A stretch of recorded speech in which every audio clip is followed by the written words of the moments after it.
Angela Lydon. I'm the National Development Officer for the Special Olympics MATP programme, and I'm also a complex needs teacher at the West Silk in Leeds. In this video I'm going to be having a look at striking using our upper body. So we're looking at some ways of striking without using our hands and arms. There's a lot of individuals with PMLD and complex needs don't have motor control over their arms, or they'll have such stiffness and contractures that they're not able to use them.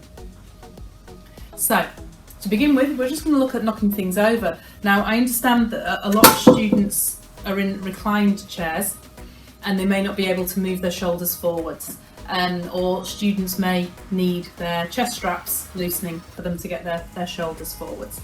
So to begin with, we've got some big skittles here that you could put on the student's tray or on a table in front of them, and you're simply seeing if your student can knock the skittle over. So if they're not able to use their arms, they could use their shoulders, or they could use their head possibly. So you can lean forward and just nudge it with their shoulder, or they could lean forward and just knock it with their head. They can use this technique as well if you want to knock a ball off your tray. You can use a quoit like this to keep it in place, or you can use something a lot shallower so it's easier to move the ball, but it just stays there, like a ring of, make a sausage of blue tack and make a ring out of that. And once again, you would get your student to lean forwards and maybe just nudge the ball off with their chin, or just getting really close and lean forward and potentially just push the ball with their shoulder like that. Another thing that you can do is use a batting tee to support your child or young person, and you can move this, you make it nice and high, and you move it right up close to them.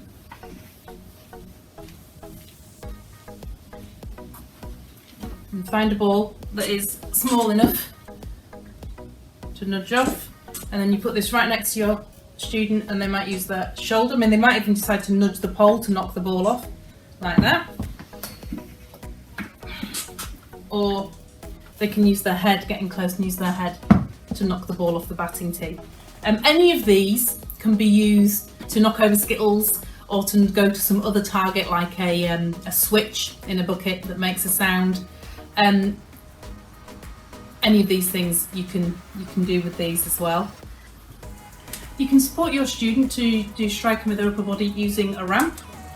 This is a curling ramp, and you can get lots of other different ramps, or you can make them depending on what you need and what size ball you'll be using. And this one you can use for quite a lot of different size balls, so you could use this to support your student knocking a ball down the ramp with their shoulder. So you'd need to support the ramp in front of them. You need to find a way of supporting the ball at the top of the ramp. Sometimes a little semicircle of a sausage of blue tack will do the trick. So you will have the ball ready at the top of the ramp, and the student will just nudge it forwards with the shoulder.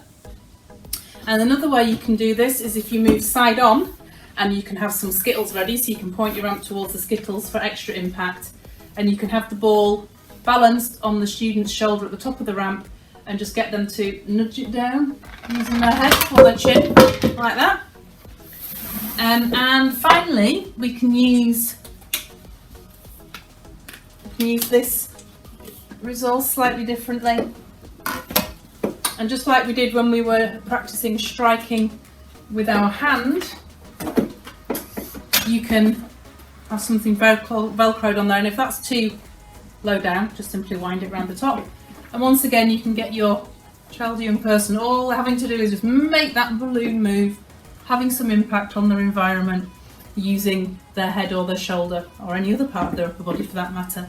And if you get your student close, you can have bells on the ball, you can extra sensory input, and then any little movement from them, any little head movement or shoulder movement, will make the balloon move.